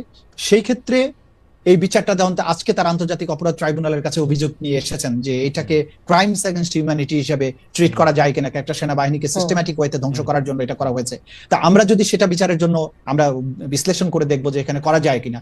কিন্তু একটা রাষ্ট্রের একটা বাহিনীকে যদি একটা বড় পরিকল্পনার অংশ হিসাবে একদিক থেকে নির্মূল করার চেষ্টা করা হয়, ডেফিনেটলি সেটা ক্রাইমস এগেইনস্ট হিউম্যানিটির আন্ডারে পড়বে। কিন্তু এইটা খুবই ইন্টারেস্টিং না, মানে আমরা যখন এইটা ভাবি তখন আমরা ভাবি যে এইটা দিয়ে বাংলাদেশের কেউ বা কোনো একটা মহল কোনো কিছু একটা অ্যাচিভ করতে পারে, 57 জন আর্মি অফিসারকে মেরে ফেলে কোনো একটা মহলের কোনো একটা উপকার হতে পারে। এইটা কি আমার রাজনৈতিক প্রতিপক্ষকে একটা বদনাম বা একটা অন্য কিছু দেওয়ার একটা পরিকল্পনা? মানে আমি আসলে হিসাব মিলাতে পারি না যে এতে কার লাভ হবে। ধরেন আওয়ামী লীগের কি লাভ হবে এই 57 জনকে আর্মি অফিসারকে মেরে ফেলার ক্ষেত্রে তারা যদি একটা ভূমিকা রাখতো, বা মানে প্লটটা কি আসলে? জনাব তাজুল ইসলাম। দেখুন, এখানে যে শুধু আওয়ামী লীগ ইনভলভ ছিল এটাই কি এটা তো শেষ কথা নয়। আমার প্রতিরক্ষা বাহিনীর উপরে যখন আঘাতটা আসছে, এটা শুধুমাত্র আওয়ামী লীগের আসছে না, এর সাথে পেছনে আরো কোনো বড় শক্তি জড়িত আছে, সেটা বের করার প্রশ্ন কিন্তু আসছে। আপনি গত 16 বছরে আওয়ামী লীগের শাসন যদি দেখেন, যে ক্রমান্বয়ে এই দেশটাকে কিভাবে একটা পর রাষ্ট্রের প্রতি নির্ভরশীল করে তৈরি করা হয়েছে, এবং বিভিন্ন সময়ে আমাদের রাষ্ট্রের যে নির্ভরশীলতা এবং আজকে যে বাংলাদেশ জুড়ে ভারত বিরোধী মনোভাবের যে তুঙ্গে ওঠাটা, এটার পেছনে এইভাবে ক্রমান্বয়ে আমাদের রাষ্ট্র ব্যবস্থার সবকিছুকে ভারতমুখী করার যে প্রবণতা, এটার সাথে যদি আপনি চেইন করে চিন্তা করেন, তাহলে এটা কিন্তু অ্যান্সার পাওয়া সম্ভব হতে পারে। যেখানে রাষ্ট্রের সার্বভৌমত্বের প্রশ্ন জড়িত আছে, যেখানে যে একটা আমার প্রবল শক্তিশালী একটা প্রতিবেশী রাষ্ট্র, সেটা যদি তার কলোনিয়ালিজম বলেন, তার আগ্রাসী নীতির কথা বলেন, তারা যদি পেছন থেকে কলকাঠি নেড়ে থাকে, এবং যারা ক্ষমতায় ছিলেন গত আমি এই প্রশ্নটা নিয়ে আসলে একটু জনাব তাজুল ইসলাম, সিরিয়াসলি আমরা কি আসলে আমাদের সার্বভৌমত্ব নিয়ে মানে চিন্তা করতে, মানে আমরা চিন্তা করতেছি যে আমাদের মানে ভারত আমাদের আক্রমণ করে আমাদেরকে অধীন করে ফেলতে পারে, এটা সত্যি একটা সিরিয়াস চিন্তা? না, এটা আমি বলছি, আক্রমণ করা নয়। আপনি সব রাষ্ট্র সবসময় আক্রমণ করে দখল করতে হবে এমন নয়। ইনফিল্ট্রেশনের মাধ্যমে গত 16 বছরে বাংলাদেশকে যেভাবে ভারত নির্ভর করা হয়েছিল প্রত্যেকটা সেক্টরে, আপনি প্রত্যেকটা সেক্টর যদি বিশ্লেষণ করেন, তাহলে তো দখল করার প্রয়োজন নেই। আপনি একটা ওসি নিয়োগ করার আগে যদি ভারতীয় দূতাবাসের পরামর্শ নিতে হয়, তাহলে সেই রাষ্ট্র তো দখল করার প্রয়োজন নেই। এই সব বিষয়গুলো পেছন থেকে কমিশন গঠন করে এটা দেখা উচিত যে এই কাজগুলো কিভাবে হয়েছিল, এই কাজগুলো আমাদের সৈনিকেরা কিভাবে আমাদের অফিসার থেকে হত্যা করলো, এই ফ্যাক্টস ফাইন্ডিং তো হয়নি। এটা অবশ্যই এটাকে বের করা উচিত জাতির স্বার্থে, ভবিষ্যতের স্বার্থে। বেশি রাষ্ট্র ইমাম কি মনে করেন যে এটা কি আসলে, আমার মূল প্রশ্নে যাওয়ার আগে আপনি যদি একটু ছোট করে বলেন যে এটা কি আসলে একটু পলিটিক্যাল রেটরিক বেশি, মানে একটা ইন্ডিয়া সার্বভৌমত্বের উপর হামলা, সেই কারণে একটা হইতে পারে ওরকম, ইটস লাইক আপনার কাছে কি মানে আপনি বিডিআর মিউটিনির কথা বলছেন? বিডিআর মিউটিনি সহ আর যে বয়ান, যে ধরেন বাংলাদেশের সার্বভৌমত্ব হুমকির মুখে, আবার এটা অবশ্য বলছে তাজুল ইসলাম খুব সুন্দর করে বলছেন যে সার্বভৌমত্ব তো আসলে দেশটাকে দখল করে হবে না, নানাভাবেও এটা হইতে পারে। আপনার টেকটাও একটু শুনি। জি জি, মানে এইটুকু বক্তব্যের সাথে তো আমি একমত যে দেশটাকে দখল করা is not the only way. এছাড়া অন্যান্য বিভিন্ন ভাবে করা যায়। একটা দেশকে যদি আপনি ট্রেড এন্ড কমার্সের দিক থেকে ক্রিপল করে ফেলেন, তাহলেও কিন্তু এটা আমাদের সার্বভৌমত্বকে অ্যাটাক করা হবে। আমি যেটা জানতে চাইছিলাম যে আমরা এই কথাগুলি বলার সময় ফ্যাক্টস এন্ড ফিগার দেখে, স্ট্যাটিস্টিক্স দেখে আমরা বলতেছি কিনা গত 15 বছরের ট্রেড এন্ড কমার্স, তার আগে কারণ আমরা কিন্তু বরাবরই দেখেছি, যেমন ধরেন বিএনপি ভারতে গ্যাস পুরো একটা, মানে বিবিআনার গ্যাস পুরোটাই রপ্তানি করে দিতে চেয়েছিল। ভারতকে তো আমরা যে সরকারি ক্ষমতায় আসুক তার আসলে এক ধরনের সুবিধা করতেই দেখি, তার সাথে তো একটা ইন্ডিয়া সাথে শেখ হাসিনা হয়তো বেশি করছে, কিন্তু আমরা তো হিস্টোরিক ভাবে তাই দেখি আসলে। মানে এটা আমরা কেন এটা বলবো, মানে এখানে আমি একটা কথা বলি খালেদ ভাই, সেটা হচ্ছে গিয়ে আমরা তো এই গ্লোবালাইজেশনের যুগে বাংলাদেশ তো আইসোলেটেড ভাবে এক্সিস্ট করতে পারে না। সো ভারত আমাদের শক্তিশালী প্রতিবেশী, এবং নানাভাবে ভারতের সাথে আমাদের সম্পর্ক আজকের না, সেটা হিস্টোরিক্যালি বলেন, কালচারালি বলেন, ভাষাগতভাবে বলেন, ট্রেড এন্ড কমার্স বলেন, প্রত্যেকটা বর্ডার শেয়ারিং তো আমি বাদই দিলাম, আচ্ছা প্রত্যেকটা ভাবে কিন্তু ইন্টেগ্রালি কানেক্টেড এই দুটো দেশ। সো আমাদের ভারতকে যেরকম প্রয়োজন, ভারতেরও আমাদেরকে সেরকমই প্রয়োজন। সো আমাদের অ্যাটিটিউডটা রাইট নাও হওয়া উচিত একটা সুসম্পর্ক গড়ে তোলার, কাদা ছোড়াছড়ি না করে, মানে পেছনের দিকে না তাকিয়ে সামনের দিকে তাকানো উচিত। কোন ধরনের, ধরেন যেরকম ডিসইনফরমেশন ক্যাম্পেইনটা ভারত শুরু করেছিল এই পতনের পর থেকে নিয়ে, যেটা এখন পর্যন্ত কিছু দূর হলেও চলছে, সেটা আমরা কিভাবে কাউন্টার করব? আমরা কিন্তু সেটাকে উগ্রভাবে কাউন্টার করলে হবে না, আমাদের সেটাকে কাউন্টার করতে হবে ফ্যাক্টস দিয়ে। আমরা ফ্যাক্টস গুলো পুরো বিশ্বের কাছে, ভারতের কাছে তুলে ধরবো যে এটা ডিসইনফরমেশন কেন। আমরা যদি এই এক্সট্রিমিজমকে এক্সট্রিমিজম দিয়ে কাউন্টার করি তাহলে তো হবে না, কারণ দুটো দেশকেরই তো দুটো দেশের প্রয়োজন।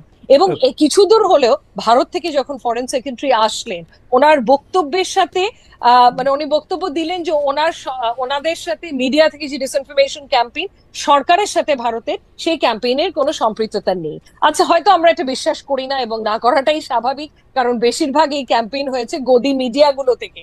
বাট হ্যাভিং সেড দ্যাট, ওনারা যে এরকম একটা বক্তব্য এখন করছেন অফিসিয়ালি, এটা হয়তো একটা ইন্ডিকেশন যে সামনে গিয়ে ওনারাও একটা সুসম্পর্ক গড়তে চাচ্ছে বাংলাদেশের মানুষের সাথে, অ্যাজ অপোজ টু শেখ হাসিনার না, সাথে, কিন্তু মানে কোনো ব্যক্তি বা পার্টির সাথে। আচ্ছা, আমরা Right? আমরা আমরা আমরা আমরা আমি খালি এতটুকুই বলবো খালেদ ভাই, জি। যে আমরা ফ্যাক্টসের ভিত্তিতে এর কথা এখন বলা উচিত এগিয়ে গিয়ে, Okay. As oppose to political rhetoric or anything else. জি। আমার আমাদেরকে চ্যানেল 24 সরাসরি দেখাচ্ছিল, চ্যানেল 24 এখন টপ অফ দ্য আওয়ার নিউজের জন্য চলে যাবে সেই, কিন্তু আমরা আরো কিছুক্ষণ আপনার সাথে থাইকা যাব। সেই জন্য আমি ব্যারিস্টার রাসনা ইমামের কাছে যে প্রশ্নটা করতে চাই সেই প্রশ্নটা নিয়ে আবার জনাব তাজুল ইসলামের কাছেও আসবো, যে আপনি জানেন যে সম্প্রতি প্রধান উপদেষ্টা অধ্যাপক মোহাম্মদ ইউনূসের কাছে যে প্রতিবেদন জমা দিয়েছে গুম সংক্রান্ত তদন্ত কমিশন, সেখানে অনেক গুরুতর অভিযোগের একটি হচ্ছে আওয়ামী লীগ শাসনামলে গুমের সঙ্গে ভারতের সম্পৃক্ত থাকার অভিযোগ। আমাদের প্রশ্ন, এটা অভ্যন্তরীণ বিষয় হলে এটার উদ্যোগ তুলনামূলকভাবে সহজ হতো, যে মানে আমরা এটা পরীক্ষা করাটা সহজ হতো, কিন্তু ভারতের সম্পৃক্ততার যে অভিযোগ, আমরা কাগজে অভিযোগ যে আমরা দেখলাম, তা নিয়ে আমাদের সরকার আসলে কি করতে পারবে, নাকি শুধু কাগজে এই বিষয়টি থেকে যাবে? আমরা জনাব তাজুল ইসলামের কাছে আসবো, আমরা একটু ব্যারিস্টার রাসনা ইমামের কাছে শুনতে চাই যে গুমের সাথে যে ভারতের সম্পৃক্ত থাকার অভিযোগ, গুম সংক্রান্ত তদন্ত কমিশন যেটা বলেছে, সেইটার ক্ষেত্রে আমাদের আসলে কি করার আছে, বা আসলে সরকারের উদ্যোগটা কি হওয়া উচিত? যে আপাতত যে রিপোর্টটা, প্রতিবেদনটা বের হয়েছে, এখানে তো আমার ধারণা প্রাথমিকভাবে প্রমাণ পাওয়া গেছে, এই ভাষাটা ব্যবহার করা হয়েছে সোফার শেখ হাসিনা এবং তার দলের শীর্ষস্থানীয় কিছু নেতাদের কথা। ভারতের ব্যাপারে যে এভিডেন্সটা পাওয়া গেছে ওটার ভাষাটা কিন্তু আমি শিওর না, আপনি হয়তো আমাকে কারেক্ট করতে পারবেন। ওখানে যদি বলে থাকে প্রাথমিকভাবে, সেক্ষেত্রে আমি বলবো আমরা আগে পূর্ণাঙ্গ ফাইনাল রিপোর্টটা দেখে নিই, যে ওই রিপোর্টে কি কি তথ্য বেরিয়ে আসে, এবং তার সাথে এভিডেন্স দেখে নিই। এভিডেন্স দেখার পরেই কিন্তু we will be in a position যে আমরা এটাকে কিভাবে অ্যাপ্রোচ করব। প্রথমে কি ডিপ্লোম্যাটিক ভাবে অ্যাপ্রোচ করব, নাকি অন্য কোনো ভাবে অ্যাপ্রোচ করব? বাট আমাদের তথ্য নিয়ে কথা বলা উচিত, এভিডেন্স হাতে নিয়ে কথা বলা উচিত। আমার ধারণা জনাব তাজুল ইসলাম আমাদের এই ব্যাপারে একটু সাহায্য করতে পারবে। জনাব তাজুল ইসলাম, যে গুম সংক্রান্ত তদন্ত কমিশনের রিপোর্টে এই জাতীয় কাজের জন্য ভারতের সম্পৃক্ততা থাকার অভিযোগ এসছে বলে আমরা জেনেছি, এইটার ক্ষেত্রে আসলে সরকারের কি করার দরকার, এবং এইটা কিভাবে, মানে আপনি আরেকটু আমাদেরকে একটু জানাবেন কিনা যে এটাতে আসলে আমরা মানে ইনফরমেশনটা কি? কারণ আমরা পত্রপত্রিকায় পড়েছি যে এই ভারতীয় সম্পৃক্ততা পেয়েছে গুম সংক্রান্ত কমিশন, কিন্তু আমরা এর চেয়ে বেশি কিছু জানতে পারিনি এখনো। জি, আমি গুম কমিশনের রিপোর্টের ব্যাপারে আংশিক যেটা প্রকাশিত হয়েছে সেটা আমি নিজেও দেখেছি এবং পত্রপত্রিকাতেও এসেছে। সেখানে কিন্তু তারা খুব সুনির্দিষ্টভাবে বলেছে যে ভারত সরকার কিভাবে এই গুম সংগঠনের ব্যাপারে সহায়তা করেছে। সেখানে তারা উদাহরণ হিসেবে বিএনপি নেতা সালাউদ্দিন আহমেদকে যে ভারতের সীমান্তে নিয়ে যাওয়ার পরে ভারত তাকে আটক করে যে কিভাবে এত বছর আটকে রেখেছে সেই প্রসঙ্গটা নিয়ে এসেছেন সুখরঞ্জন বালির কথা, যে সুখরঞ্জন বালিকে যখন এই ট্রাইব্যুনালের প্রাঙ্গণ থেকে অপহরণ করা হয়, তারপরে তাকে পুশব্যাক করা হয় ইন্ডিয়ার মধ্যে, এবং সেখানে ইন্ডিয়ান পুলিশ সবকিছু জানা সত্ত্বেও বিএসএফ তাকে নিয়ে গিয়ে দমদম কারাগারে তাকে আটক রাখে অন্যায়ভাবে অনুপ্রবেশের দায়ে।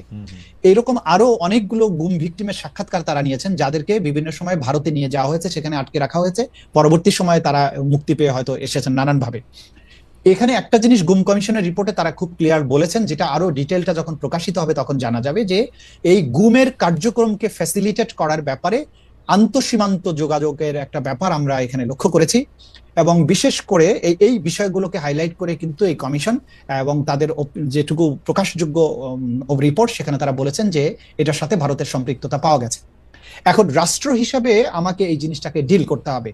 আমার একটা স্বাধীন সার্বভৌম রাষ্ট্র, আমার একটা বিচার বিভাগীয় একজন সর্বোচ্চ আদালতের বিচারপতির নেতৃত্বে গঠিত যে কমিশন, যখন তারা ফাইন্ড করবেন যে এই রাষ্ট্রের আভ্যন্তরীণ কোনো অপরাধের ক্ষেত্রে প্রতিবেশী দেশ তাদেরকে ফ্যাসিলিটেট করছে, আমাদেরকে অবশ্যই ডিপ্লোম্যাটিক্যালি তাদেরকে সেগুলো চ্যালেঞ্জ করতে হবে, তাদের সেই ব্যাপারে ব্যবস্থা গ্রহণ করতে হবে। এর বাইরে তো আমরা যা করার, এর বাইরে তো আর খুব বেশি কিছু করতে পারবো না। ডিপ্লোম্যাটিক্যালি এই জিনিসটাকে জানা এবং সেটাকে অ্যাড্রেস করা, এটা রাষ্ট্রের পক্ষ থেকে করতে হবে। এবং পরবর্তী সময়, বিশেষ করে জুলাই আগস্টের এই বিপ্লব চলাকালীন সময়ও আমরা এভিডেন্স পাচ্ছি যে যখন সীমান্ত খালি করে আমাদের সৈনিকদেরকে দেশের অভ্যন্তরে নিয়ে এসে ছাত্র জনতার উপরে আক্রমণ করার জন্য কিন্তু বারবার চাপ দেওয়া হয়েছে, সেই এভিডেন্স গুলো আমাদের হাতে এসেছে। এবং সেই সময়ে বলা হয়েছে যে সীমান্ত খালি করে আমরা কিভাবে এটা নিয়ে আসবো, তখন তদানীন্তন যে প্রধানমন্ত্রী যিনি পালিয়ে গেছেন, তিনি বলছেন যে না, সীমান্তের ওপারের দেশ সাথে কথা হয়েছে, সীমান্তে কোনো সমস্যা নেই, তোমরা সব চলে আসো। ইট ইন্ডিকেটস যে সীমান্তের ওপারে যারা আছে তারা কোনো ডিস্টার্ব করবে না, তাদের সাথে যে বোঝাপড়া আছে, এই জিনিসগুলো কিন্তু আমাদের এভিডেন্সে এখন দিনকে দিন এটা স্পষ্ট হয়ে যাচ্ছে। যে কারণে এই জিনিসগুলো বাংলাদেশের এই তরুণ ছাত্র জনতা যে ভারত বিরোধী যে মনোভাব যাদের তুঙ্গে উঠেছে, এত বছরের নিপীড়ন নিগ্রহ, এখানে যে তাদের সম্পৃক্ততা প্রকাশ্যে অপ্রকাশ্যে নানানভাবে সেটা ছিল, সেটা ভাষা পেয়েছে এই গুম কমিশনের রিপোর্টের মধ্য দিয়ে। মানে আমি আসলে এই রাজনৈতিক বয়ানটা বুঝতে চেষ্টা করি, মানে শেখ হাসিনা নিজে যেগুলি অপরাধ করতেছে, নিজে যেগুলি কাজ করতেছে, সেগুলিরও দায় সবটাই আমরা ভারতের উপরেই দিব এখন, তাই তো? না, আমরা তা বলছি না। আমরা যেটা বলছি যে দেখুন, শেখ হাসিনার এই অপরাধগুলো সংগঠনের ব্যাপারে তাকে নানানভাবে ফ্যাসিলিটেট করা হয়েছে। তার সর্বশেষ দৃষ্টান্ত হচ্ছে যে তাকে তো ফ্যাসিলিটেট চীনও করছে, 2টা সাবমেরিন দিছে ভারতের এটা টহল দেওয়ার জন্য। সাবমেরিন এই যে পদ্মা সেতু বানাইতে টাকা দিছে, মিথ্যা কথা বলে বলে সে টাকা। হ্যাঁ, সাবমেরিন কিন্তু কোনো ক্রাইমস এগেইনস্ট হিউম্যানিটি সংগঠনের কাজে ব্যবহৃত হয়নি, এবং পদ্মা সেতুতে সে ঋণ যেটা দিয়েছে সেটা দিয়ে বাংলাদেশের ইনফ্রাস্ট্রাকচার ডেভেলপমেন্ট হচ্ছে, যদিও সেখানে দুর্নীতি হয়েছে। আমি বলতেছি কিন্তু ধরেন একটা গুমের ক্ষেত্রে যখন সাহায্য করবে, যখন সীমান্ত খালি করে বাংলাদেশের জনগণের উপরে আঘাত করো, তোমার সৈনিককে নিয়ে সীমান্ত খালি করে দাও, এই ধরনের সম্পৃক্ততা এক জিনিস নয়। সেটা তো আপনি বলতেছেন, মানে এটা তো আপনার বলা, মানে আমি তো আর এটার ফ্যাক্ট আমি জানি না। মানে বাংলাদেশের কোন সরকার প্রধান সীমান্ত খালি করে দাও, সৈনিকদের মারা, এটা ইটস লাইক, মানে এটা অনেক বড় স্টেটমেন্ট। মানে এটা নিশ্চয়ই সৈনিকদের মারা না, আমি আপনাকে বলছি দায়িত্ব নিয়ে, আমাদের তদন্তের মাধ্যমে আমরা পাচ্ছি যে যখন 5ই আগস্টের যখন ঢাকাকে কন্ট্রোল করতে পারছিল না, তখন প্রাইম মিনিস্টার নির্দেশ দিয়েছিলেন বিজিবিকে যে তোমরা সীমান্ত থেকে ঢাকা শহরের দিকে মার্চ করো। এবং আপনারা জানেন যে 5ই আগস্ট বিভিন্ন রাস্তায় রাস্তায় বিজিবির সাথে ছাত্র জনতার সংঘর্ষ হয়েছে, তারা ঢাকার দিকে মার্চ করছিল। সেই তথ্য আছে। বিডিআর নিয়োগ করতে হলে তো সীমানা থেকেই নিতে হবে, আর কোথাও থেকে তো নিয়োগ করার উপায় নাই, মানে বিজেপিকে নিয়োগ করা। তাহলে সীমান্তকে অরক্ষিত রেখে আপনি সৈনিকদেরকে ঢাকার দিকে মার্চ করতে বলা, এবং সেক্ষেত্রে আবার যখন বলা হয়েছে যে আমি যেটা করব, তো তাহলে তো সীমান্ত অরক্ষিত হয়ে যাবে। তখন তিনি যে অ্যান্সার গুলো দিয়েছেন, যেগুলোর প্রমাণ আমরা পেয়ে গেছি আমাদের হাতে, তো এগুলোর থেকে এগুলো অনেক বেশি শক্ত কথা, কিন্তু ইট ইজ রিয়ালিটি। ওকে, ঠিক আছে, আমি মেনে নিলাম। এমনিতেই লোকে বলতেছে যে আমি আওয়ামী লীগের প্রেসিডিয়ামের সদস্য কিনা, কেন তো আওয়ামী লীগের হয়ে কথা বলতেছি যে ভাই। আচ্ছা, যাই হোক, প্রেসিডিয়াম কিন্তু ফাঁকা আছে, আপনি চাইলে হয়ে যেতে পারেন। হয়ে যেতে পারে না, আপনার ধারণা যে আমি খালি ফাঁকা হইলেই সেই জায়গায় গিয়ে বসি, ব্যাপারটা এরকম না কিন্তু তাজুল ভাই। মানে মানে এটা আমি, আচ্ছা, আমার 2টা প্রশ্ন এটার মধ্যে এটা আছে, সেটা হচ্ছে যে সারা দেশে আওয়ামী লীগ নেতাকর্মীদের আসামি হিসাবে আদালতে হাজির করা হলে তাদের উপর ডিম মলমূত্র নিক্ষেপ, অনেক ক্ষেত্রে আইনজীবীদের কে দাঁড়াতে না দেওয়া, এইটা আপনি দীর্ঘদিন, মানে এইটা আপনি ফেস করেছেন, কারণ আমরা আপনাদের সাথে কথা বলেছি, এইটা আপনি আসলে কিভাবে দেখেন যে এটা ঠিক হচ্ছে? প্রথম কথা হচ্ছে আমার দায়িত্বের মধ্যে আছে আন্তর্জাতিক অপরাধ ট্রাইব্যুনাল। এখানে আপনারা দেখেছেন যে তাদেরকে কোনো হাত করা পড়ানো হয় না, তারা খুব পিসফুলি এখানে আসেন, এবং তারা হাত নাড়েন, তারা দোয়া চেয়েছেন, তারা হাসি মুখে কথা বলেছেন। এটার জন্য আমাদেরকে ক্রিটিসাইজ করা হচ্ছে যে তোমাদের আগের সব আলেম ওলামাদেরকে হ্যান্ডকাপ পরানো হয়েছে, তোমাদের এখানে আপনাদের সাথে আওয়ামী লীগের ভালোবাসা বেশি, তাজুল ভাইয়ের সাথে আওয়ামী লীগের ভালোবাসা বেশি। হ্যাঁ, এই জাতীয় কথা বলা হচ্ছে। তো এটা যেটা জজ কোর্টে প্রথম দিকে ধরেন যখন ম্যাজিস্ট্রেট কোর্টগুলোতে তাদেরকে হাজির করা হয়েছে, তখন জাস্ট বিপ্লবের পর তখন একটা ট্রমা থেকে বেরিয়ে আসা, এবং মানুষ তখন অনেক বেশি উত্তেজিত, শহীদদের রক্ত তখনও শুকায় নাই, মানুষ আহত, তখন একটা ইমোশনাল ভিত্তিতে যেগুলো হয়েছে সেগুলো অনাকাঙ্ক্ষিত, এগুলো আদালত অঙ্গনে হতে দেওয়া উচিত নয়।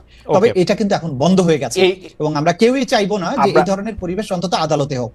আচ্ছা, জয় বাংলা এখন জাতীয় স্লোগান না, কিন্তু এই স্লোগান নিষিদ্ধও না, কিন্তু আমাদের কাছে খবরগুলো এরকম আসতেছে যে জয় বাংলা স্লোগান দিতে গেলে আক্রমণের মুখে পড়তেছে।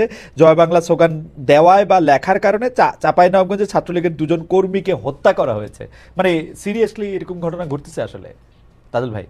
আমার জানা নেই, তবে জয় বাংলা স্লোগানকে যেভাবে অপব্যবহার করা হয়েছে, প্রত্যেকটা অপকর্মের সাথে, হত্যাকাণ্ড, দুর্নীতি করতে গিয়ে জয় বাংলা স্লোগান দিয়েছে, মানুষ মারতে গিয়ে জয় বাংলা স্লোগান দিয়েছে, ব্যালট বাক্স ছিনতাই করতে গিয়ে জয় বাংলা স্লোগান দিয়েছে।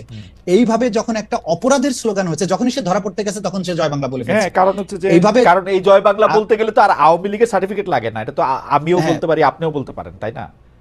মুশকিল আসানের যে স্লোগান, এখন যখনই এই স্লোগানটা 16 বছর ধরে একটা অপরাধ সংগঠনের হাতিয়ার হিসেবে ব্যবহৃত হয়েছে, মানুষ কিন্তু যখনই এখন কেউ আরেকবার জয় বাংলা বলার চেষ্টা করে, তখন জয় বাংলা স্লোগানটা তার শত্রু না, তার পেছনের যে মানুষটার অপরাধী মানসিকতা, তাকে কিন্তু মানুষ আক্রমণ করে। সুতরাং জয় বাংলাকে দোষ দিয়েন না, দোষ দিতে হবে আসলে তার পেছনের মানুষটা যে এই স্লোগানটাকে অপব্যবহার করে অপকর্মগুলো করেছে। সুতরাং বাংলাদেশে এই পরিস্থিতিটা আরো কিছুদিন থাকবে। আমার মনে হয় যে এই জয় বাংলা স্লোগানে যদি কোনো সমস্যা না থাকে, এটা ঠিক হয়ে যেত আপনারা যদি জয় বাংলা স্লোগান দিতে শুরু করতেন। তাইলে যেহেতু এটা আমাদের মুক্তিযুদ্ধের স্লোগান, এটা তো দেয়াই যেতে পারে, কিন্তু যেহেতু এটা আওয়ামী লীগেরই দেওয়ার জন্য আপনারা এটা রাইখা দিচ্ছেন, তাতে ঝামেলা হয় কিনা।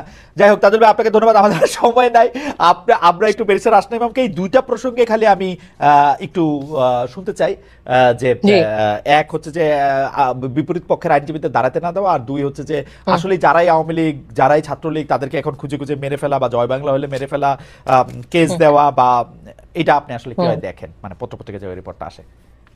জি, এটা তো অত্যন্ত দুঃখজনক, কারণ একজন আইনজীবী হয়ে আমি কখনোই এটাকে সমর্থন করতে পারবো না, কারণ আমাদের সংবিধানেই দেয়া আছে যে দ্রুত এবং প্রকাশ্য বিচার লাভের অধিকার সবার আছে, সে যেই হোক না কেন। সো এইভাবে করে হেনস্থা করা তো একেবারেই উচিত হবে না, এবং আই থিঙ্ক এটা কমেওছে। যেটা তাজুল ভাই বলছিল যে পতনের পরপর এটা বেড়ে গেছিল, কিন্তু এখন এটা আস্তে আস্তে কন্ট্রোলে আনা হয়েছে, এবং আশা করি সামনে গিয়ে এরকম আর পরিস্থিতি দাঁড়াবে না। সো অবভিয়াসলি এটাকে আমি কোনোভাবেই ভালো চোখে দেখি না এবং সমর্থনও করি না। আপনার আরেকটা প্রশ্ন ছিল হচ্ছে যে, না, দুটি প্রশ্ন আমি একসাথে করেছিলাম, যে ওই যে যারা আইনজীবীদেরকে তাদের মক্কেলদের হয়ে মামলা লড়তে না দেওয়া, যদি তারা আওয়ামী লীগ করে থাকেন, বা তাদের এইটার ব্যাপারে আপনি কি বলছেন? তারা আইনি সুবিধা পাচ্ছেন না বা আইনজীবীদেরকে দাঁড়াতে দিচ্ছেন না, তাদের আইনজীবীদেরকেও হেনস্থা করা হচ্ছে, এইটা আপনি আসলে কিভাবে দেখেন? এগেন একেবারেই সমর্থন করছি না, এটা অত্যন্ত নিন্দাই করছি বরঞ্চ, কারণ একই জিনিস আমাদের সংবিধানে তো নিশ্চিত করা হয়েছে, এই right two fair trial, right two legal representation automatically ওটার থেকে এক্সট্রাপোলেট করলেই চলে আসে। সো এরকম একটা সাংবিধানিক অধিকারকে আমরা কোনোভাবেই কাউকেই বঞ্চিত করতে পারি না, এবং লিগ্যাল রিপ্রেজেন্টেশন পাওয়াটা মানে থাকাটাও তাদের অধিকার। এক্ষেত্রে কিন্তু সরকারও পদক্ষেপ নিতে পারেন, এবং কিছু দূর আমার মনে হয় নিচ্ছেও, যে লিগ্যাল রিপ্রেজেন্টেশন বা লিগ্যাল এইডের মাধ্যমে সরকার থেকে কিছু নিয়োজিত আইনজীবী ডিফেন্সটা কন্ডাক্ট করার জন্য দিতেই পারেন, এবং আমার ধারণা কিছু দূর দিচ্ছেও। যে ক্ষেত্রে কোনো আইনজীবী পাওয়া যাচ্ছে না, সরকারই পাঠাচ্ছে আইনজীবী ডিফেন্সের জন্য। আমি এখানে একটা লাইন অ্যাড করতে চাই, যে বললেন আন্তর্জাতিক অপরাধ ট্রাইব্যুনালে তাদের আইনজীবী আছেন এবং কোন রকমের বাধাবিঘ্ন তো নয়, বরং তাদেরকে আমরা বলেছি যে আপনাদের যদি বিদেশি পরামর্শক লাগে আপনারা আনতে পারেন, এবং সব ধরনের সহযোগিতা তাদেরকে আমরা করছি এবং ফিউচারেও করা হবে। সুতরাং প্রথম দিকে যেটা হয়েছে, যেটা আমি বললাম যে ডিম ছোড়ার কাজটা যেটা প্রথম দিকে উত্তেজনার সময় হয়েছে, ওই সময়ই কিছু বিচ্ছিন্ন ঘটনা ঘটেছে, এটা কিন্তু এখন আর হচ্ছে না। এবং বিশেষ করে যে আন্তর্জাতিক অপরাধ ট্রাইব্যুনালে তাদের বিচার হচ্ছে, এখানে খুবই স্মুথ এবং খুবই ভয়ভীতিহীন পরিবেশ, এখানে আইনজীবীরা খুব প্রফেশনাল দায়িত্ব পালন করতে কোনো রকমের বাধা নেই। এই ব্যাপারে কেউ কোনো অভিযোগ করেননি এবং করতে পারবেন না আশা করছি, এবং এই ব্যাপারে আমরা 100% সবাইকে নিশ্চয়তা দিচ্ছি যে এইখানে আসামিদের ডিফেন্ড করতে যারা আসবেন তারা প্রপারলি প্রসিকিউশন যতটা সুবিধা ভোগ করে ঠিক ততটাই সুবিধা এখানে ভোগ করবেন। এই ব্যাপারে কারো মনে যেন কোনো দ্বিধা না থাকে, আমরা তাদেরকে সব ধরনের আইনগত সুযোগ দেওয়ার জন্য সব ধরনের ব্যবস্থা করছি। জনাব তাজুল ইসলাম, আপনাকে অনেক ধন্যবাদ ব্যারিস্টার খালেদ ভাই। আমি যদি একটা বক্তব্য অ্যাড করতে পারি খালি এখানে, শুধু একটা লাস্ট একটা যেটা বলবো, যে এই যে বিচার প্রক্রিয়াটা এখন হবে, যেখানে আওয়ামী লীগের শেখ হাসিনা থেকে শুরু করে সকল শীর্ষস্থানীয় নেতা থেকে নিচের দিকে সবাইকে বিচার করা হবে, পুরো পৃথিবী কিন্তু এটার দিকে তাকিয়ে আছে, বিশেষ করে আন্তর্জাতিক অপরাধ ট্রাইব্যুনাল। আর পৃথিবী কি আমরা তাকিয়ে আছি, ইন্ডিয়া তাকিয়ে আছে, এবং ভারতে ইন্ধন যোগানোর জন্য তো আওয়ামী লীগের লোকজন বসেই আছে। আমার মনে হয় যে এই ব্যাপারটা একদমই পরিষ্কার। ব্যারিস্টার আসনান ইমাম, আপনাকে গ্রহণযোগ্যতাটা খুব দরকার, এটা গ্রহণযোগ্য হতে হবে ব্যারিস্টার আসনান ইমাম, আপনাকে অনেক ধন্যবাদ জনাব তাজুল ইসলাম, আপনাকেও। এবং আমি আসলে তাজুল ভাই যেহেতু কথাটা উঠালেন এবং অনেক দর্শক যেহেতু জানতে চাইছেন, না, আমি আওয়ামী লীগের সভাপতির পদও যদি দেওয়া হয় আমি নিতে ইচ্ছুক না, আওয়ামী লীগেরটাও যেমন নিতে ইচ্ছুক না, বিএনপিটাও নিতে ইচ্ছুক না। তাজুল ভাই বাংলাদেশের প্রেসিডেন্ট হন, আসনান ইমাম প্রধানমন্ত্রী হন, আপনাদের জন্য অনেক শুভেচ্ছা থাকলো। অনেকগুলি রাজনীতি আপনারা করেন, আমি রাজনীতির মধ্যে নাই, আপাতত নাই। আপনাদের সবাইকে অনেক অনেক অনেক ধন্যবাদ জনাব তাজুল ইসলাম, ধন্যবাদ ব্যারিস্টার আসনান ইমাম। আপনাকেও ধন্যবাদ খালেদ ভাই। ধন্যবাদ। জি। প্রিয় দর্শক শ্রোতা, এ বিষয়ে আপনার গুরুত্বপূর্ণ মন্তব্য কমেন্ট বক্সে অবশ্যই লিখে যাবেন। আসিফ নজরুলের মধ্যে প্রথম থেকেই আওয়ামী লীগ প্রীতি লক্ষ্য করতেছেন অনেকেই, অবশেষে সে বিষয়টি খোলাসা হলো। এ বিষয়ে আপনার গুরুত্বপূর্ণ মন্তব্য অবশ্যই কমেন্ট বক্সে লিখে যাবেন। আজকে এই পর্যন্তই, আল্লাহ হাফেজ।